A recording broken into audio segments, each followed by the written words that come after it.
దేశానికి అన్నపూర్ణగా పశ్చిమ గోదావరి జిల్లాలో దేశానికి తిండి పెట్టారు మీరు. అలాంటి ఈ జిల్లాకు రావడం నా అదృష్టంగా భావిస్తున్నా.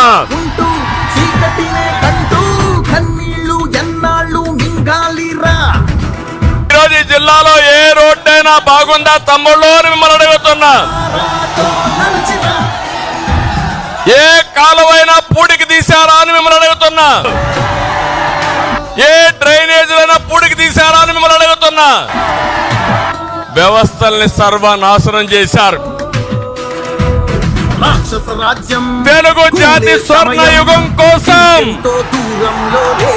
తెలుగు ప్రజల ఆత్మ గౌరవం కోసం, స్వచ్ఛమైన ప్రజా పాలన కోసం, తెలుగు జాతిని నెంబర్ 1 చేయడం కోసం, పోలవరం పూర్తి చేయడం కోసం, రైతుల భవిష్యత్తు కోసం, అక్వా రైతుల కోసం, మన బిడ్డల ఉద్యోగాల కోసం, ఆడబిడ్డల రక్షణ కోసం రాష్ట్రాన్ని కాపాడుకుందాం.